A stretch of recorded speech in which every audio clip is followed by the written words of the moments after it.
الحمدللہ رب العالمین والصلاة والسلام علی رسولہ الکریم اما بعد فاعوذ باللہ من الشیطان الرجیم بسم اللہ الرحمن الرحیم الف لام میم ذالک الکتاب لا ریب فیہ ھدی للمتقین صدق اللہ العظیم۔ واجب الاحترام سامعین، السلام علیکم ورحمۃ اللہ وبرکاتہ۔ سورہ البقرہ کی پہلی 2 آیات تلاوت کرنے کی سعادت حاصل کی ہے۔ ان آیات کا ترجمہ یوں ہے: الف لام میم، یہ ذی شان کتاب، ذرا شک نہیں اس میں، یہ ہدایت ہے پرہیزگاروں کے لیے، اللہ کا قول سچا ہے۔ عزیزان گرامی قدر، الف لام میم حروف مقطعات ہیں، یعنی الگ الگ حروف ہیں، قطع کیے ہوئے ہیں۔ ان حروف کی تشریح کرتے ہوئے علماء خیر نے متعدد اقوال تحریر فرمائے ہیں۔ احسن جو قول ہے وہ یوں ہے، پیر کرم شاہ صاحب کے حوالے سے، کہ الف لام میم اور دیگر جتنے بھی حروف مقطعات ہیں، سر بین اللہ و رسولہ۔ ترجمہ کیا ہے کہ یہ حروف مقطعات یہ وہ راز ہیں جو اللہ اور اس کے رسول صلی اللہ علیہ وسلم کے مابین ہیں، درمیان ہیں۔ صاحب روح المعانی کی یہ عبارت بھی قابل غور ہے اور کافی اس سے مستفید ہوا جا سکتا ہے۔ وہ فرماتے ہیں: فلا یعرفہ بعد رسول اللہ صلی اللہ علیہ وسلم، فلا یعرفہ بعد رسول اللہ صلی اللہ تعالی علیہ وآلہ وسلم الا الاولیاء الورثۃ فهم یعرفونہ من تلک الحضرۃ وقد تنطق لهم الحروف اما فیہا کما کانت تنطق لمن سبح فی کفہ الحصا۔ روح المعانی زیر آیت ھذا جلد 1 پیج 100۔ ترجمہ کیا ہے اس روح المعانی کی تفسیر میں اس عبارت کا؟ یعنی ان حروف کا صحیح مفہوم نبی کریم صلی اللہ تعالیٰ علیہ وآلہ وسلم جانتے ہیں اور اولیاء کاملین جانتے ہیں۔ ان کو یہ علم، یعنی اولیاء کاملین کو یہ علم بارگاہ رسالت سے عطا ہوتا ہے۔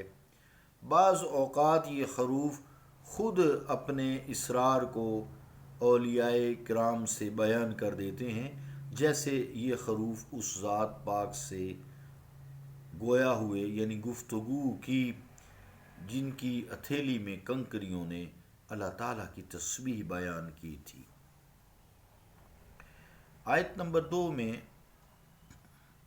جو کتاب ہے اس سے مراد قرآن مجید ہے۔ ذالک اگرچہ عام طور پر اس مشار الیہ کے لیے استعمال ہوتا ہے۔ مشار الیہ کا مطلب جس چیز کی طرف اشارہ کیا جائے، یعنی اس مشار الیہ کی طرف جو قریب ہو، جو دور ہو، اس کے لیے استعمال کیا جاتا ہے۔ ذالک کا جو لفظ ہے جس چیز کے لیے اشارہ کرنا ہو اور وہ دور ہو اس کے لیے استعمال کیا جاتا ہے، لیکن ایسے مشار الیہ کے لیے بھی استعمال ہوتا ہے جو حسن یعنی حصی طور پر محسوس کی جانے والا ہو، وہ نزدیک ہو لیکن اپنی شان اور رتبہ کے اعتبار سے بہت بلند اور دسترس سے دور ہو، اس کے لیے بھی ذالک کا لفظ استعمال کیا جاتا ہے۔ مراد یہ ہے کہ یہ دوری اور نزدیکی کو ظاہر کرنے کے لیے یا اس کی طرف اشارہ کرنے کے لیے دونوں کی طرف یا دونوں کے لیے جو ہے ذالک کا لفظ استعمال کیا جاتا ہے۔ اس لیے ترجمہ میں قرب حصی اور دوری رتبہ کے لحاظ سے دونوں کا لحاظ رکھتے ہوئے صاحب تفسیر پیر کرم شاہ صاحب نے اس کا ترجمہ کیا ہے، اور یہ ترجمہ پھر یوں کیا ہے ذالک الکتاب، یہ ذیشان کتاب۔ اب پھر آگے فرمایا لا ریب فی، تو اس میں یہ نہیں فرمایا کہ لا یراب فی، کہ اس میں شک نہیں کیا جاتا، کیونکہ اس پر شک و شبہ کی گنجائش رہتی ہے، پھر اس لیے یہ لفظ استعمال نہیں کیا گیا۔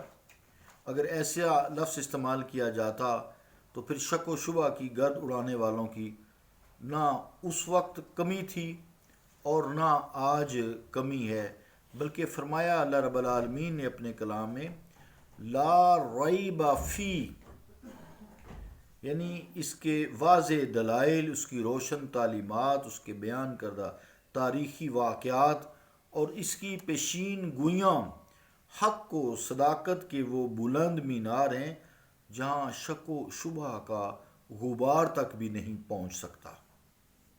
اگر کوئی شبہ کرتا ہے تو یہ اس کی اپنی کج فہمی ہے، کور ذوقی ہے۔ اگر کوئی مریض ہو جیسے یرکان کا ہو، اسے کوئی چیز درد دکھائی دے تو یہ اس کی اپنی آنکھوں کا قصور ہے، جو چیز دکھائی دے رہی ہیں ان کا کوئی قصور نہیں ہے، ہر چیز تو زرد نہیں ہوتی نا۔ تو اسی طرح اگر کوئی قرآن مجید کو نہ سمجھے تو یہ اس کی اپنی کج فہمی ہے۔ آگے ہدی للمتقین ہے، اگرچہ قرآن کریم ہدی للناس ہے لیکن سارے انسانوں کے لیے یہ پیغام ہدایت تو ہے، اس میں کوئی شک نہیں، ہدی للناس ہے، سب لوگوں کے لیے ہدایت ہے، لیکن فائدہ پھر ہدایت سے وہ شخص اٹھاتا ہے ہدی للمتقین، جو متقی ہے، پرہیزگار ہی اس سے فائدہ اٹھاتے ہیں، اس لیے یہاں اس لحاظ سے تخصیص کر دی گئی اور ایسا استعمال ہر زبان میں عام ہے۔ تقوی کا جو لغت میں معنی ہے وہ یوں ہے جعل النفس فی وقایت مما یخاف، یعنی نفس کو ہر ایسی چیز سے محفوظ کرنا جس سے اسے نقصان پہنچنے کا اندیشہ ہو۔ وفی شرح میں تقوی کہتے ہیں ہر گناہ سے اپنے آپ کو بچانا۔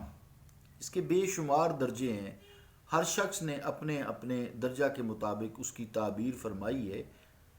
پیر کرم شاہ صاحب جو فرماتے ہیں وہ فرماتے ہیں سب سے مؤثر اور آسان تعبیر یہ ہے التقوی اللہ یراک اللہ حیث نہاک ولا یافقدک حیث امرک۔ ترجمہ کیا ہے؟ یعنی تیرا رب وہاں نہ دیکھے جہاں جانے سے اس نے تجھے روکا ہے، اور اس مقام سے تجھے غیر حاضر نہ پائے جہاں حاضر ہونے سے اس نے حکم دیا ہے۔ اللہ رب العالمین قرآن مجید کو سمجھنے اور اس پر عمل کرنے کی توفیق عطا فرمائے۔